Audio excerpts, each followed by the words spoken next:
going to get started.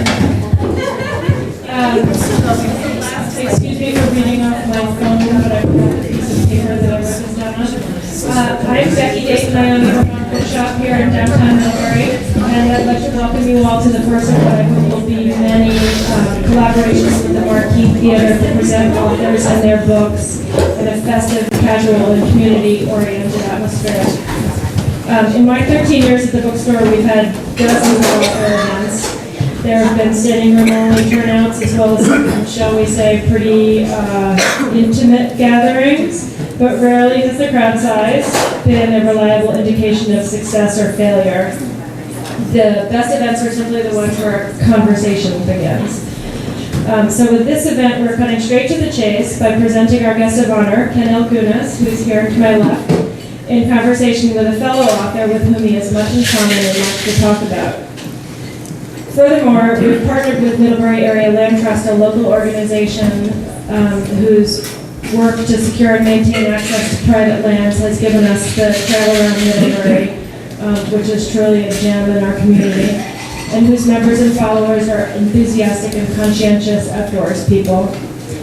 The intention of this new format, with its emphasis on dialogue and partnership, is to build community. We believe that books have the power to change individuals, and in turn, individuals have the power to change the world around us. I'd like to thank Ben Wills of the Marquee Theater for his generosity in opening up this space to us tonight and helping us spread the word. Please feel free to move about and order a drink. Do me a favor and do the theater a solid and have a beer and put some cash in there till tonight because Ben waived the fee for us. I can attest that the tacos here are really very good, so don't hesitate to have your dinner.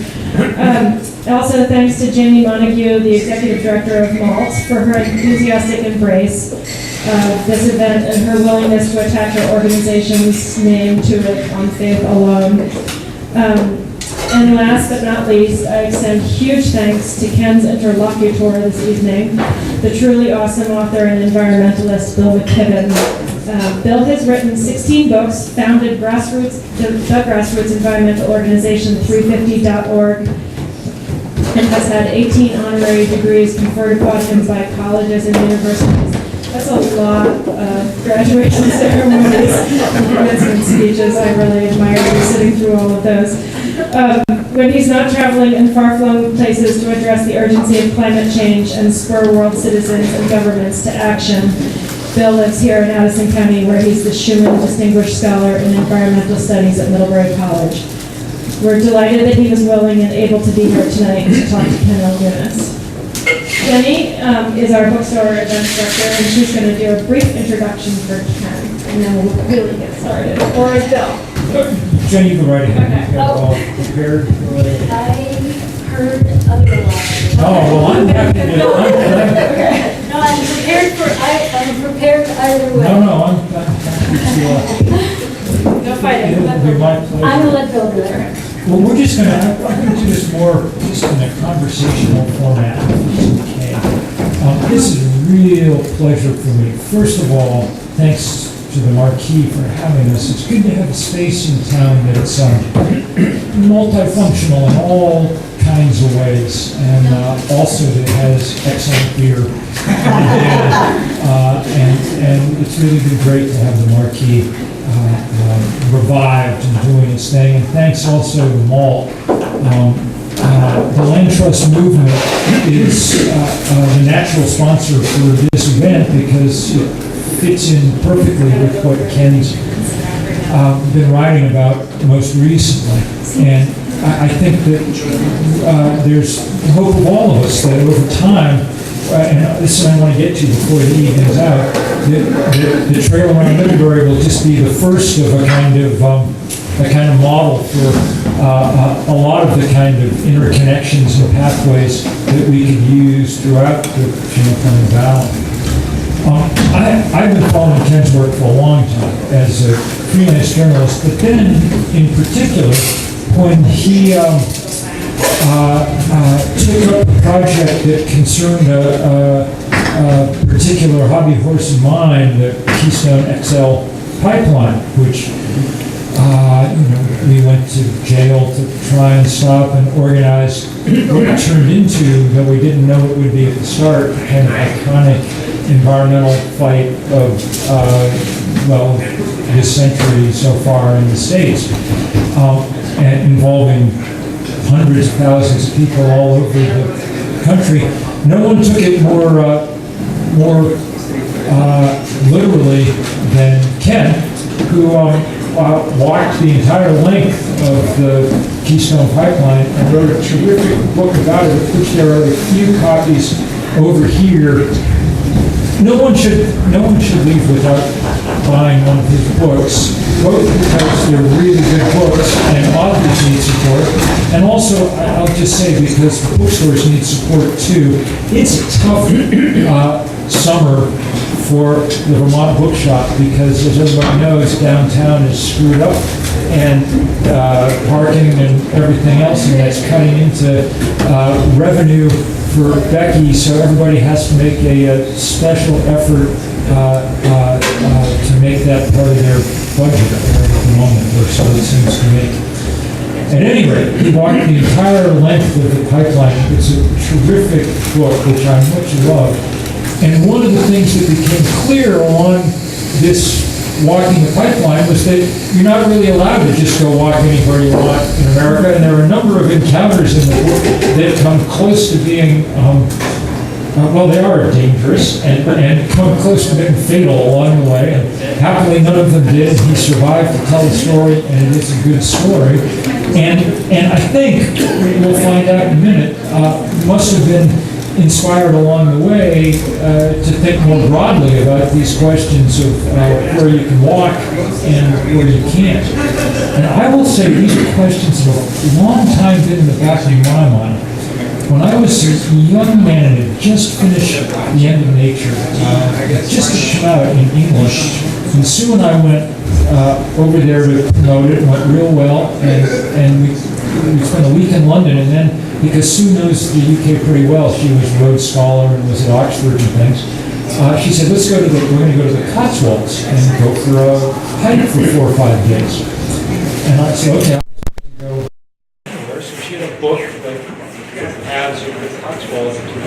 And we got to whatever town we were, beginning at, something upon something, and opened the book.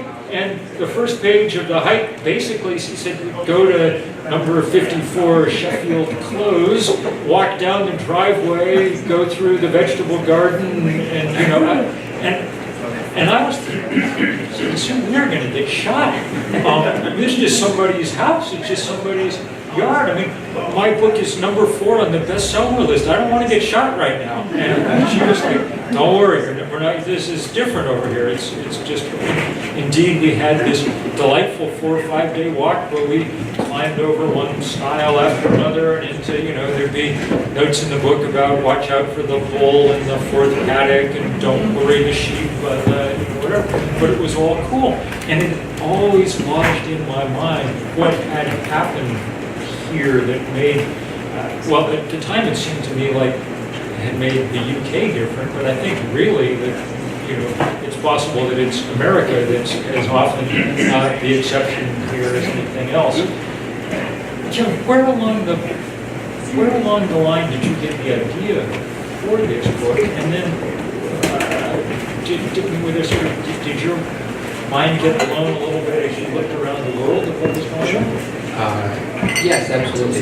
Well, first, thank you all for being here. This is a true honor and delight. This guy's a hero of mine for a long time. I haven't met him until 5 minutes ago, so how this came together has been just a dream come true. So let's just start with that. I want to talk about how the book was born, where this came from. And to begin that, I need to talk about living in northern Alaska.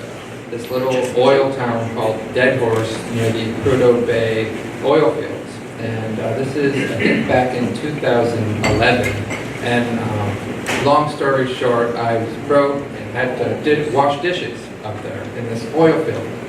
And I'm watching the news, and I'm seeing people going to jail over the Keystone XL pipeline. I'm seeing protesters. I'm seeing figures like Bill McKibben leading the way. And yet here I am washing dishes for the oil industry. And I'm just like, what am I doing? You know? So that's when I got the idea to walk the whole length of the Keystone XL. I just wanted to jam-pack my life with adventure and meaning and purpose and all the things that was lacking at the time. So once you start researching how to follow a pipeline, you learn early on that you're not going to be following roads.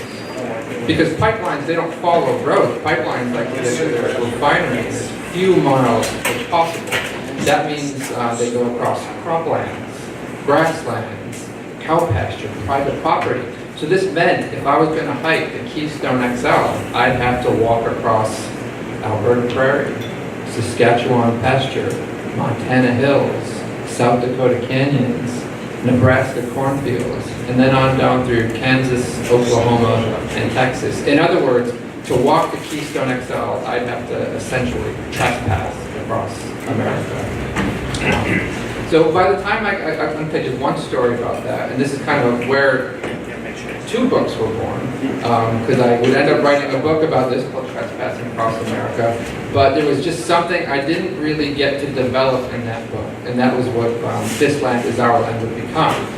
So I was in Montana at the time, and I'd gotten pretty good at hiking. I kind of figured out how to hike across the prairie. I was camping in little hidden spots. I couldn't find any trees at all. This was kind of a stealthy journey.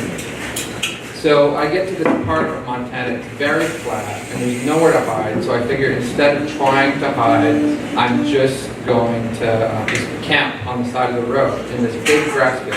You got to imagine Montana, it's nothing but wide open grasslands on the eastern side of the state at least. So I camped there, and it's the first day it snows. It's the first day of snow. So all the snow falls off the sides of my tent, and they're in clumps, and I don't want to get out because my boots are frozen. I'm going to have to put my feet in the frozen boots, and then they're going to get wet, and it's going to be a miserable day of hiking. So I just lay there in my sleeping bag, all nice and warm, and normally I get off, I start walking about 6 a.m., but now it's like 9 a.m.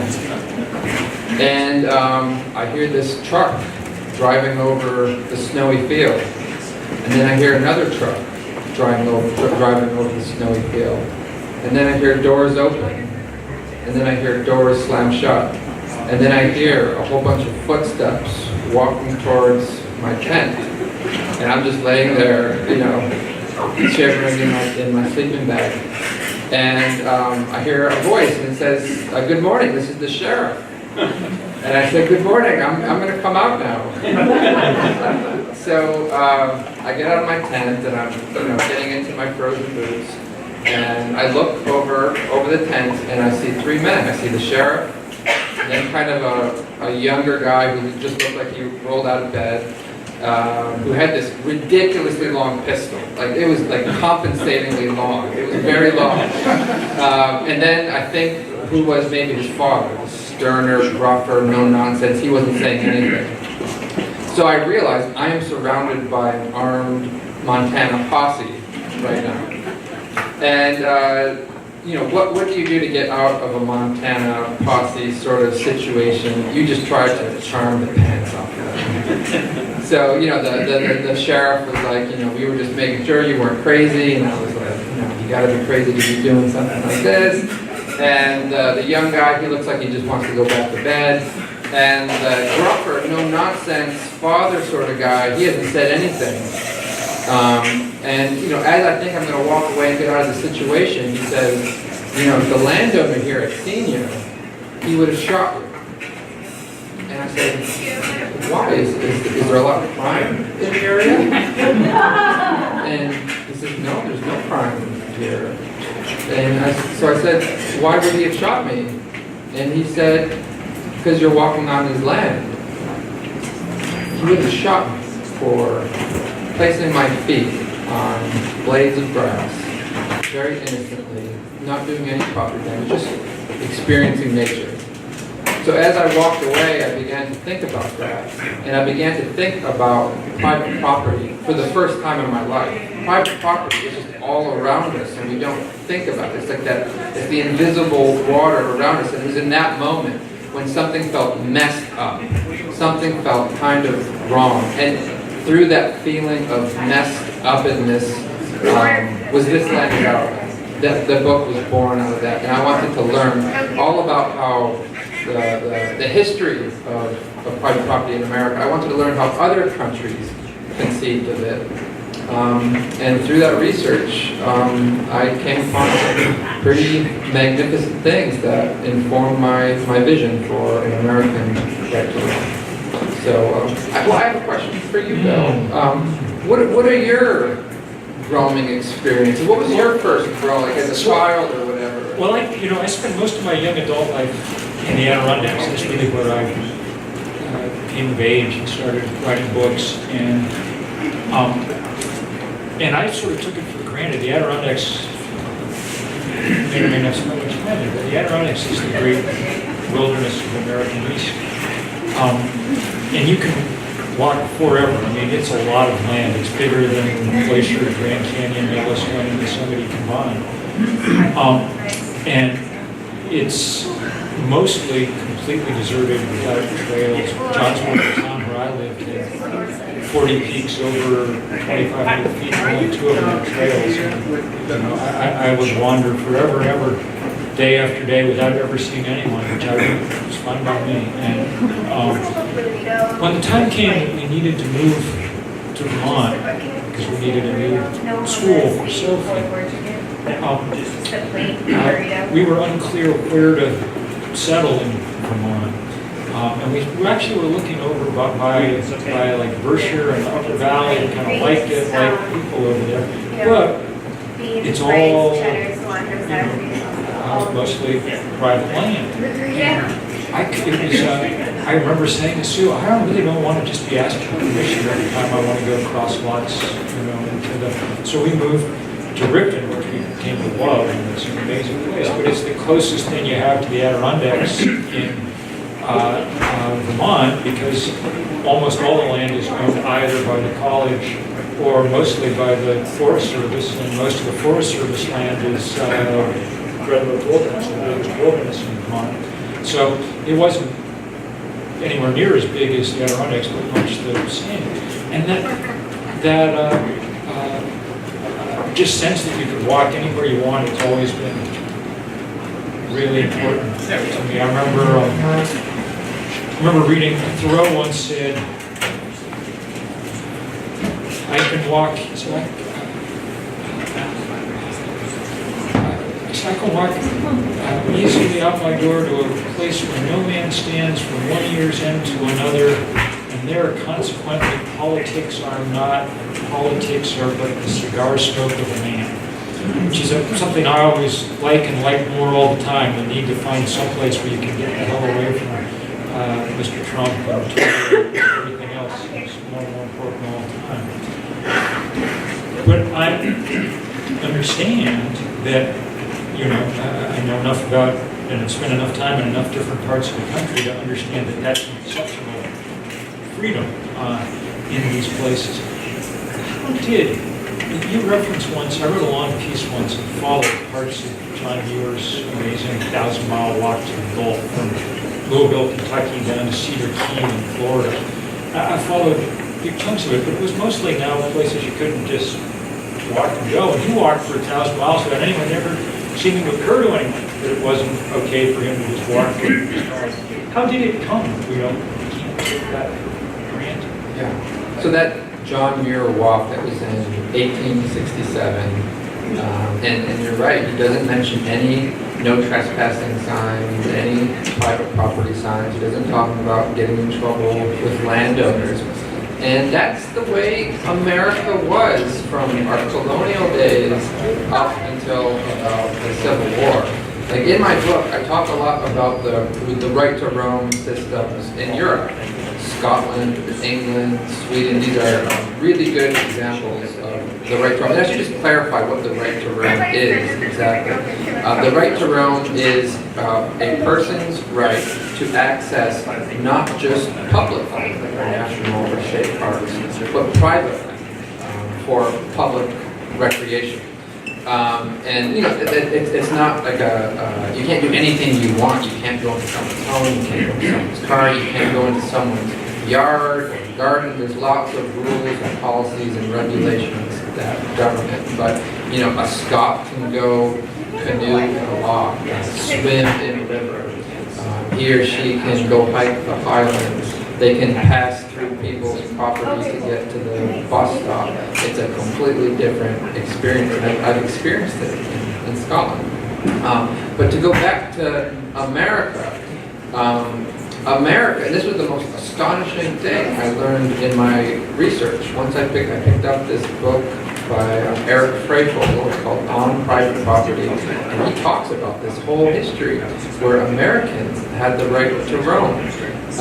And this was a protected right. You could go basically anywhere you wanted as long as the land wasn't enclosed, which means fences, or improved, which means crops. You can't walk beyond fences and you can't walk through crops. But so this, like, early America was like this giant roamable national park, I should say, for the people who had privileges to experience something like that. In 1850, less than 10% of the South was enclosed. Less than 1% of Texas and Florida was enclosed. So these are vast areas. And this was important for these early Americans because it allowed them to hunt and fish and have access to nature for transportation reasons. And when you read some of the early court cases about people trying to chip against these right to roam rights, it's fascinating. For instance, there's this South Carolina court case where this militia was training on someone's private property and they were chopping down little tree saplings, and the court ruled that it's absolutely the militia's right to do that. In Virginia, you could mine for ores on people's property. Early Americans had a completely different conception of private property than we do. For instance, like land was owned for to grow things, to produce things.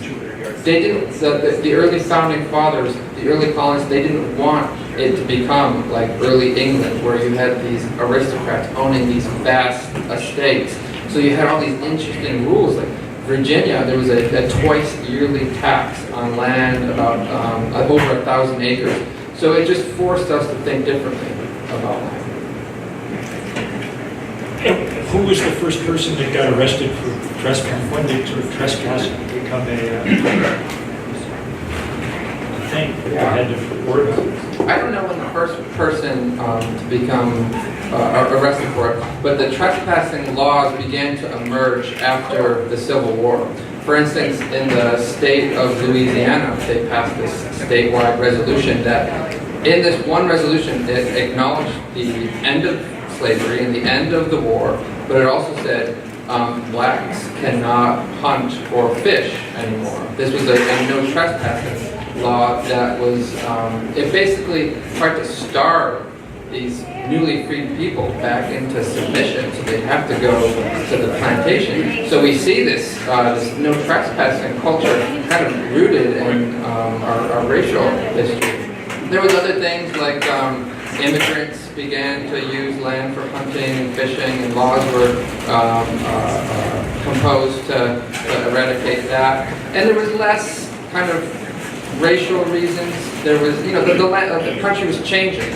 In 1870s America, industry was rising, and we just became a lot more friendly to the needs of factories and railroads and stuff like that, and less and people were relying less on hunting and fishing as a means of feeding themselves. So you didn't have this really impassioned lobby to stick up for right to roam rights when they began to chip away. Out west, there was the ongoing sort of cattle, sheep battles, right? And people deciding that they were going to put barbed wire fences across what once had been land where people and animals roamed at will.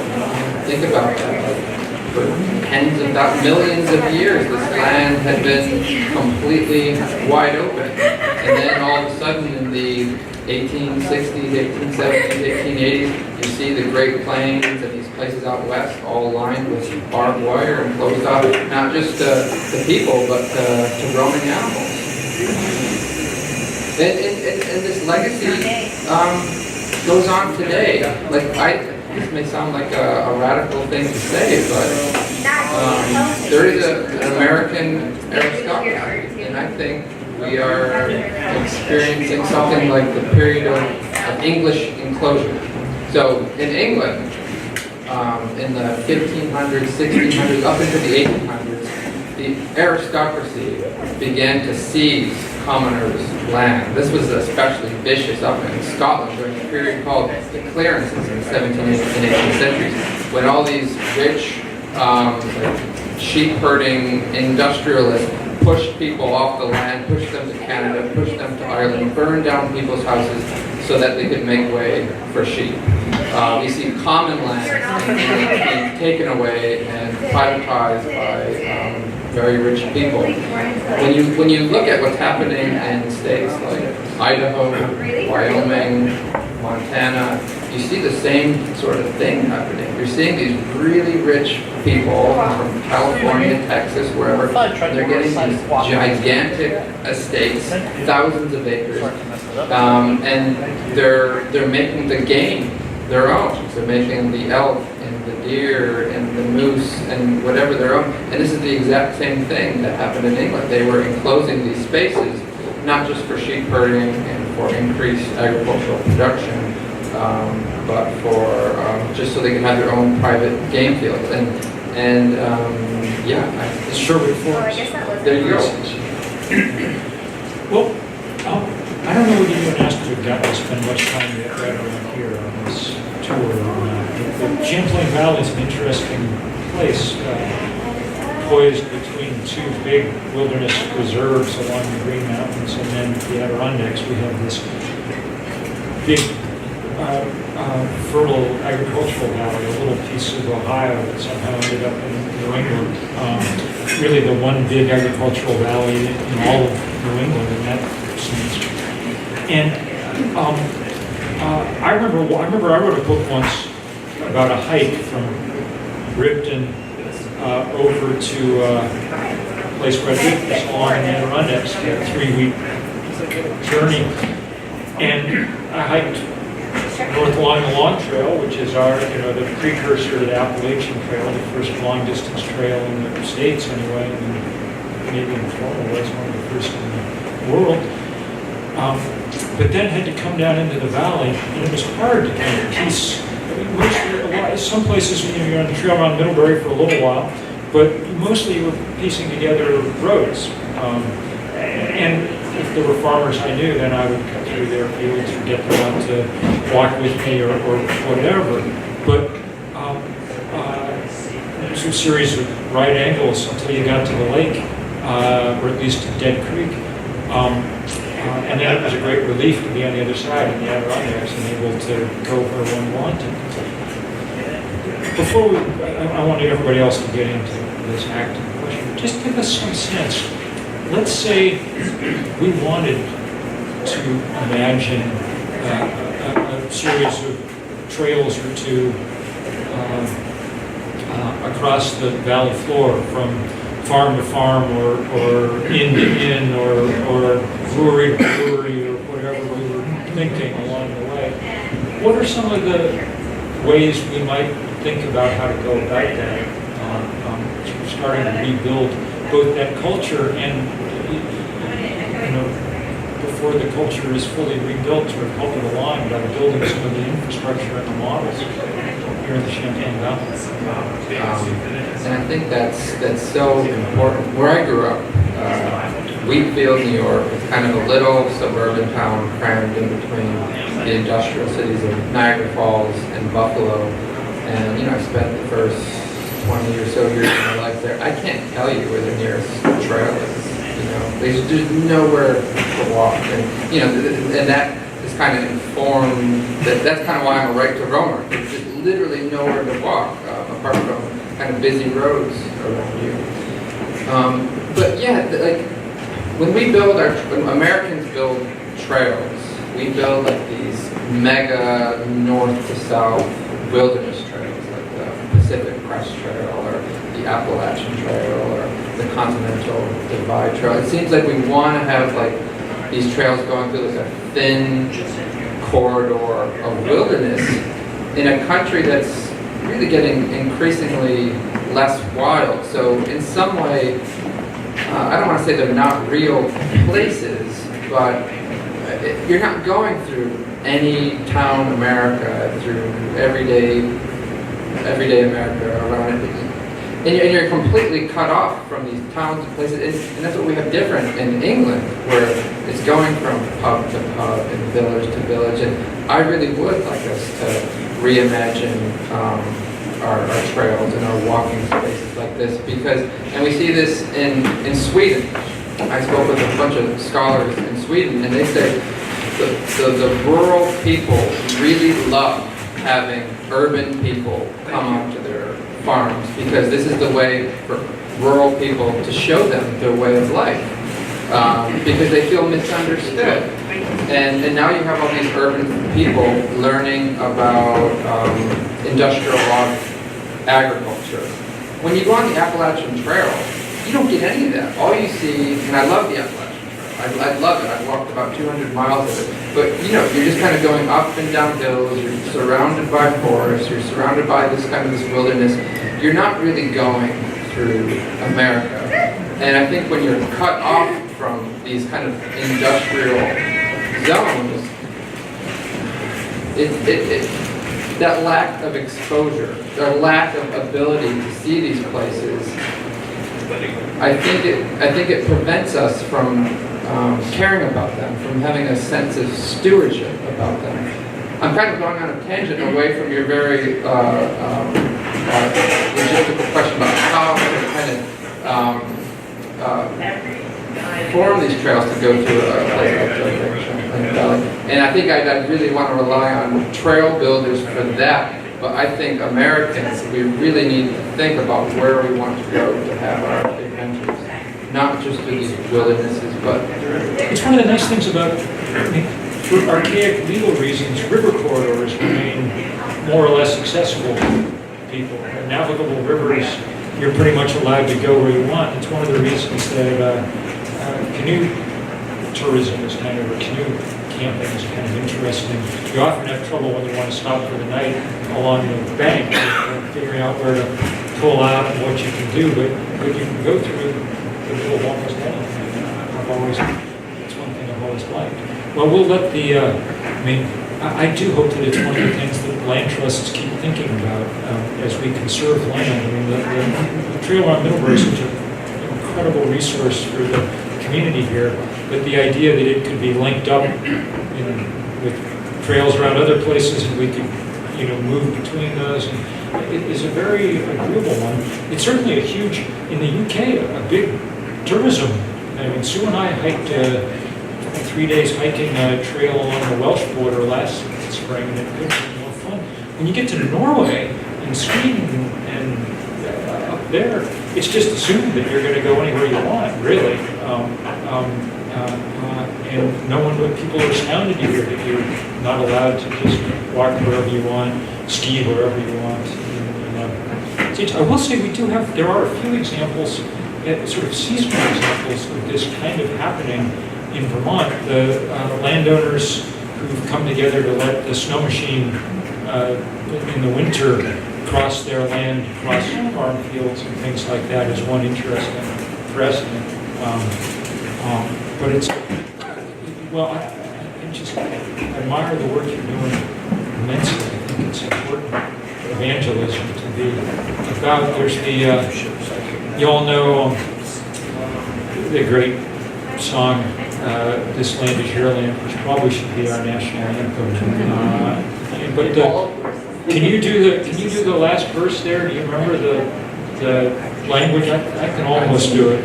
Yes, it's the Epigraph, is that right? Oh, good, you must have it in, that's right. Yeah. Find it. I'm not going to sing it.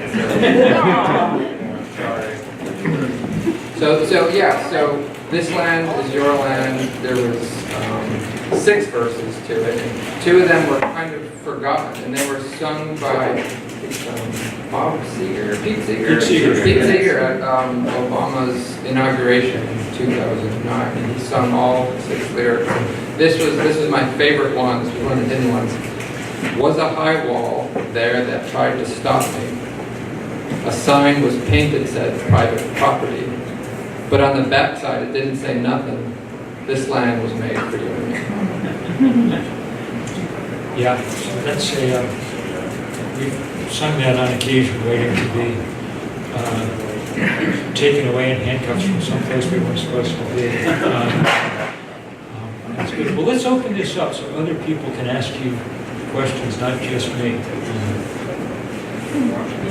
I'm struggling because I agree with you. Because we have a house on Long Island. And the state is opening up part of the marsh, for a walkway. But what we see is the struggle between wanting people to have that experience, but there are a lot of problems with contraception. The beach ends up, with a lot of plastic and needles, things or whatever. So I'm wondering, in the other countries where you're talking about, what is the respect?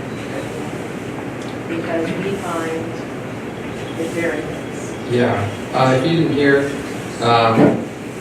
one of the common concerns is litter and vandalism, and how do other countries that have right to roam systems deal with that? So the Nordic countries, Sweden, Finland, Norway, they all have expansive right to roam systems. You can go pretty much wherever you want except for those obvious places. Scotland, same exact thing. England and Wales is more of a partial right to roam system. In Scotland, they're experiencing some of these problems because after the clearances, people were pushed into these cities, and a lot of Scots lost their relationship to the land, and they were just stuck in cities like Glasgow and Edinburgh. Whereas in Norway, people kind of maintain a stronger connection to the land, and they have these like nature schools that kids are going to school out in the woods, and their right to roam system in Sweden is called alla mans rätt, every man's right, every person's right. They have these anti-litter task forces going and teaching at these to these young people in these schools on proper outdoor behavior. So they're getting them when they're young. And they also form these huge litter pickup forces. A few years ago they had 8 or 9% of the whole Swedish population going out there. And they found that when people pick up litter, they say they're far less likely to litter again. So litter is probably, if we were to open up the whole country tomorrow, there'd be problems in some sections, absolutely. But I think there's ways to deal with it, and it may take a couple generations to deal with it. Don't mess with Texas. That was the slogan for Texas's anti-litter campaign. They got folks like Lance Armstrong and a couple other famous before his fall. And that was hugely effective. That really reduced the amount of roadside litter. So I do think litter is improvable, even if it'll never fully go away. And hey, we're imagining an imaginary law right now. Why don't we just imagine an imaginary clause that says if there is a problem in this area consistently, let's shut it down. Right to roam there. Robert from Berlin.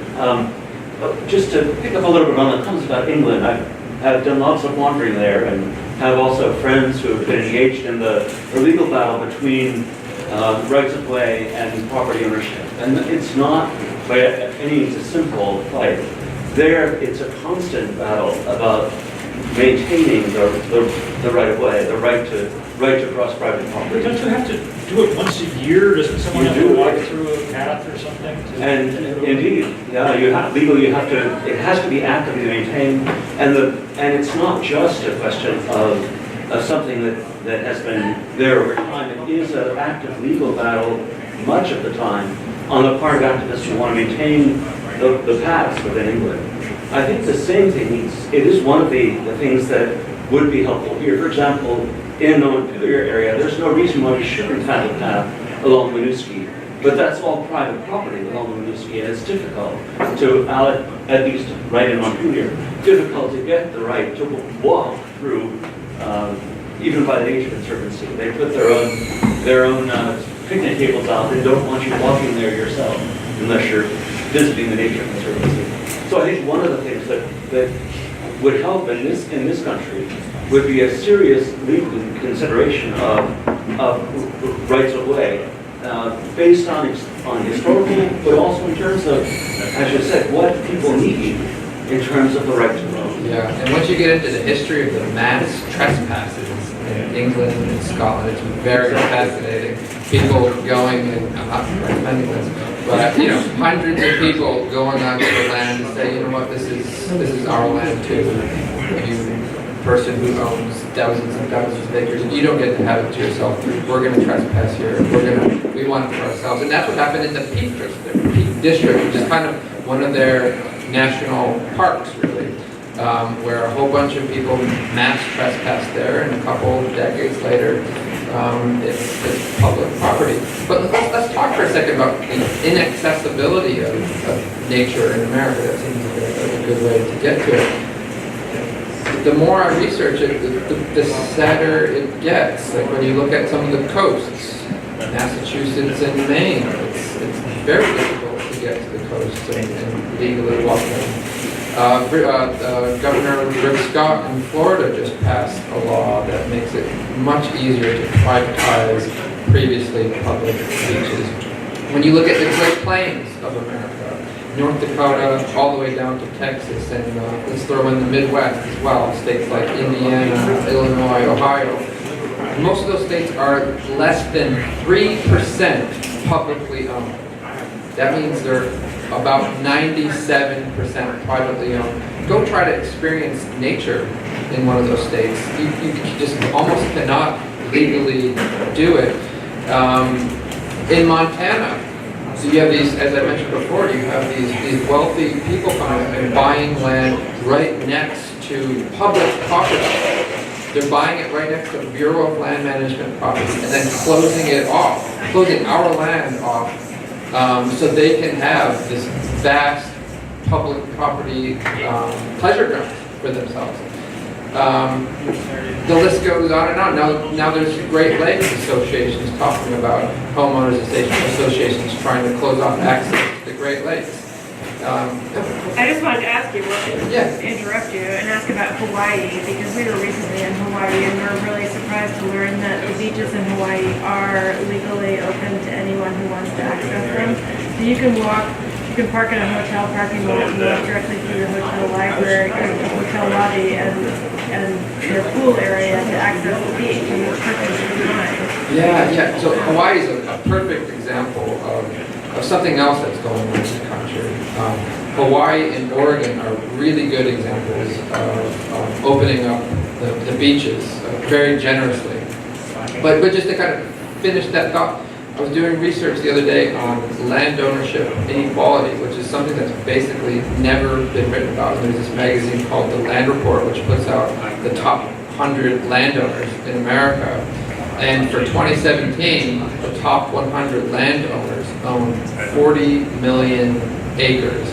The top two, Ted Turner and Joe Malone, which are multi-billionaire media moguls, they together own 4.2 million acres, which is 2.5 times the size of Delaware. So you have two people owning almost a couple states. Those 40 million acres, that's 18 Yellowstone national parks. This 40 million acres owned by these top 100 landowners, This is up 40% from 10 years ago. So you have increasingly the 1% owning most of the wealth, increasingly the 1% owning most of the land. And when I think of something like the right to roam, you know, it's not going to get rid of all of our inequalities, but the fact that this land might be someone else's, yes, but it might also be sort of ours under a right to roam system. I think that can go really far in making us feel slightly more equal, slightly more in it together, slightly more like our collective fates and sceneries and resources are shared. And I think that can go far away in making us more equal. It should certainly make us revere the name of Joseph Patel in a serious way. Half the Green Mountain National Forest and a lot more land came straight from him, and that was a great and generous gift to everybody. Yeah, I want to sort of combine the literary question and the rights. Just a little story first. Before I moved to the United States in the 90s, I visited Rob when he was on a working trip to Virginia. And we stayed at a hotel, and he went off to his job, and I tried to hike it. First of all, I only made it. It was so very dangerous to go anywhere from that hotel because there were 4 or 6 paved lines to every side. But I made it. I don't know how to go, but I made it. And then I was on the other side, and I walked. It says no trespassing, and they have a gun, and so on. And I believed it. I came from Switzerland. I was still living in Switzerland. I was used to walk, more or less, where I wanted to. And I ended up sitting in an old graveyard, because that was the only place that I could go, and that I was fairly sure that they were.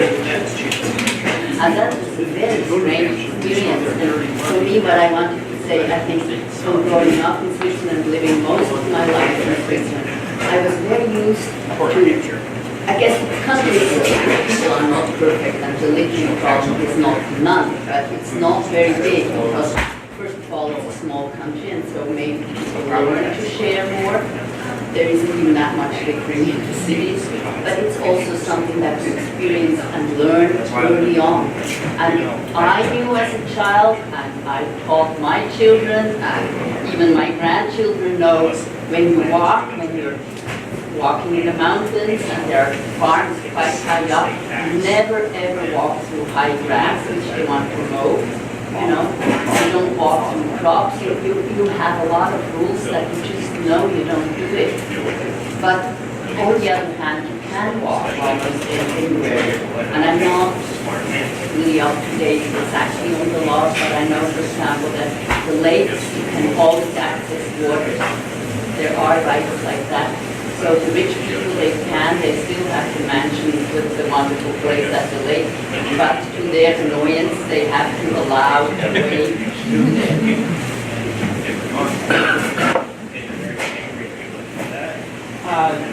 Very interesting, this concept, to roam.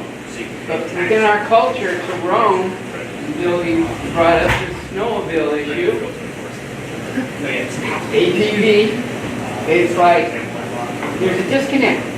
Right now, you're talking about walking on the edge of the field and roaming, but we have a whole other thing going on. We're talking about fossil fuel burning at high elevation in our Green Mountain National Forest. It is coming, because that's where the snow lines are going, and we have strong lobbying groups in our state that are pushing this type of activity. And there's such a disconnect. So how does the roaming, maybe you speak about that, what about the right to run anything you want? Well, it's a big one. Well, let's talk about, and I think this kind of combines both of your comments quite well, is the sort of rules that govern the right to roam systems, and let's say Scotland. So in Scotland, you can't have a dog off your leash when you're around livestock, the sheep and cows and whatever. You can't litter, you can't poach, you can't go over sensitive conservation zones. You can't, in some places you can't light bonfires. You can't go over land in a motorized vehicle of any sort. So if you did have a right to it, no, that would probably be it. Maybe landowners would allow motorized activity over their land. But that wouldn't be part of it, at least not how I imagine it. So yeah, there's some really strong rules and regulations that But these new, so to say, the rules and regulations are functional. They have to do with stewardship of the land and what's good for the land or nature and not with who owns it. Well, interesting you say that because right now we have a situation that we have a new culture, cell phones, you know, and the kids are going, okay, let's all get to the top of Brandon Gap at 9 a.m. because the Forest Service says it's okay that 160 of us infiltrate the woods for the wildlife so we can take a ski run. And this is being okay. This is okay because this is what our culture now, it's okay. But they're not seeing that it used to be maybe 3 people would enter the forest and enjoy that experience. Now we're pig piling. But it's okay because we don't know any different. So where does wildlife come into this whole picture of how humanity infiltrates this? I don't know, but we're on the verge of it right now. It's really starting to happen in a big way because there's a lot of people in the tourist business in Vermont that are going hog wild on how to promote. This is talking mountain bike crowds. So how do we relate to roaming? yeah, I don't know, it's been pretty localized issues. Well, they're localized, but they're the whole country. It seems like one of the things starting with young children, you have to love the land. You have to see what happens when it's abused, see what happens when it's nourished. And it seems like there really needs to be programs starting in the elementary schools with children to help them really appreciate the land. I mean, there's been some programs about cycling, that kind of thing, but really hands-on understanding. And then you love the land and you can respect it and go, but you're not going to harm it, you're not going to enjoy it. Along those lines, do you see a difference in what goes on educational is in this country as opposed to Sweden, Norway, where there's it seems like, sounds like a much more appreciation of nature. Yeah, I don't know if you have any experiences in those countries. Everybody in Scandinavia is, there's a whole system of folk schools, beginning at the youngest age. Even if you go to Oslo, you can't help but see, every kindergartner in Oslo is out Nordic skiing once a week anyway. Everybody's just out on the land all the time making use of it. It's obviously very different from what happens here. Addison County is pretty lucky. Every 4th grader, 3rd grader gets up to Riker 3 or 4 times in the course of that year to at least learn how to ski. But for many of them, that's probably as much exposure to the woods as they're going to get in the course of the year. We obviously have entered a phase where people are more likely to be looking at their stream than they are at the woods around them. And there's a dozen other impediments. We're in an age when all of a sudden everybody's parents are desperately scared that kids are going to get Lyme disease if they, wander into the fields, which is not a dumb thing to be completely worried about. So I think this goes right to Ken's point about culture, and it's obviously a chicken and egg. And it's very hard to develop an outdoor culture if you don't have a lot of opportunities for people to be outdoors. And you know, and in the course of doing that, there's going to be some mistakes made along the way and corrections and trouble. And I think I would err on the side of having people outside.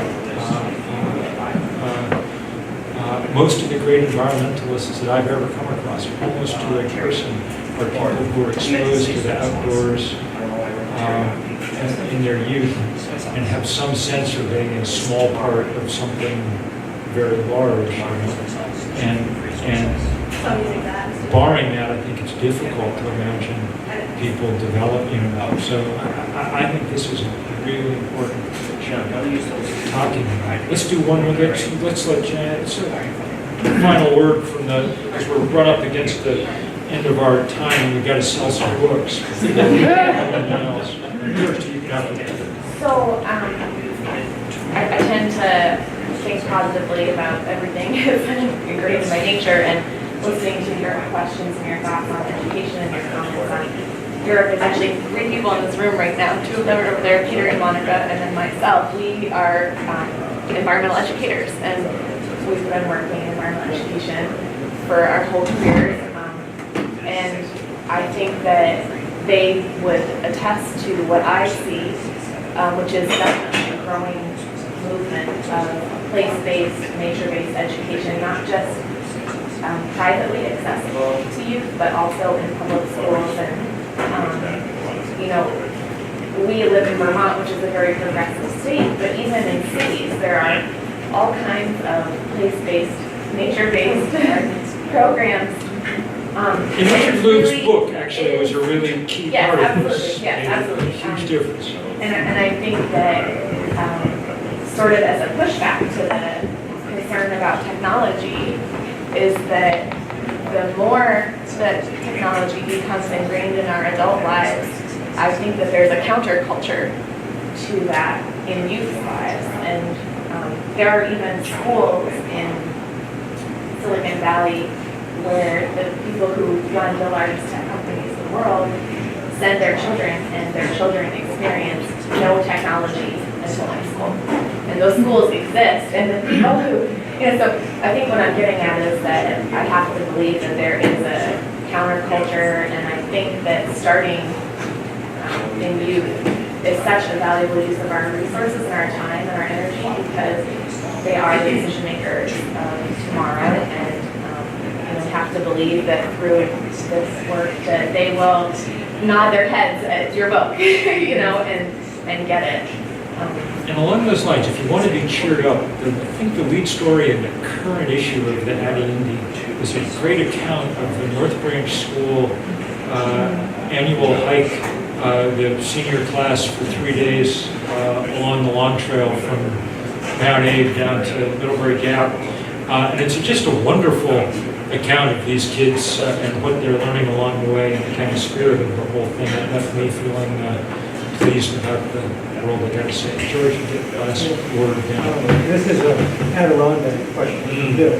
And as you know, the Adirondack Explorer, which is a magazine, is I'm kind of the voice of the park.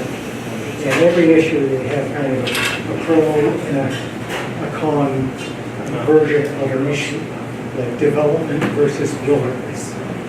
And I guess my question for Bill is, how well do you think the Adirondack Park is managing that tension? So this is Vermont. One of the sad things for me about Vermonters is how difficult it seems to be for them to just cross the Mount Point Bridge and over to the Adirondacks. It's 45 minutes, and you're in the middle of the greatest wilderness in this half of the hemisphere. I mean, it's just unbelievable. And look, there's challenges in the Adirondacks, but it's handled them better than any place in North America, and by a large margin. It is, and I mean, you can find some seriously overcrowded trails if you stay right on Route 73 up the Cascade and 2 or 3 other places. But there's 6 million acres over there. I mean, anybody who wants can ask me. I can show you places you can hike for a week and a half without crossing another path and another human being. You've got this series of hamlets interspersed in and among the wilderness. It's pretty perfect in an awful lot of ways, and a model for things to happen, and a great place to go to just kind of expand your mind and thinking about this thing, that you can be in the middle of a huge park, but there's no gate, and there's no, don't pay anybody to go in it, and there are houses from time to time. It's a different model for how to think about the world, and one that meshes very well in certain ways with what Ken's talking about here. In that 6 million acres, there is a kind of right, de facto right to roam, and it's, well, for me, it's a particular paradise. So I'm glad that people do a good job of trying to keep an eye on it, and that newspapers are So I'm good. thinking of the couple of ways to develop. Yeah. Or some people say, this community desperately needs. Yeah. So it's always, there's always a tension between making sure there's enough economy to keep the hamlets going and not, but it's worked. I mean, it's spectacular. It's both its social and its biological dimensions, and a place worth visiting. So, Ken, thank you so much, and Astrid too, for coming to our community and helping us think through these things. This is really rich grounds for thought, and in order to keep the thinking going, you should go home with a copy of his new book. Bill, do you need a job? Yeah, this is one Part-time. One feels strongly about this. It's an interesting book. I'll just say, not entirely dissimilar from this book. The economy of books is the most interesting public-private economy that we have.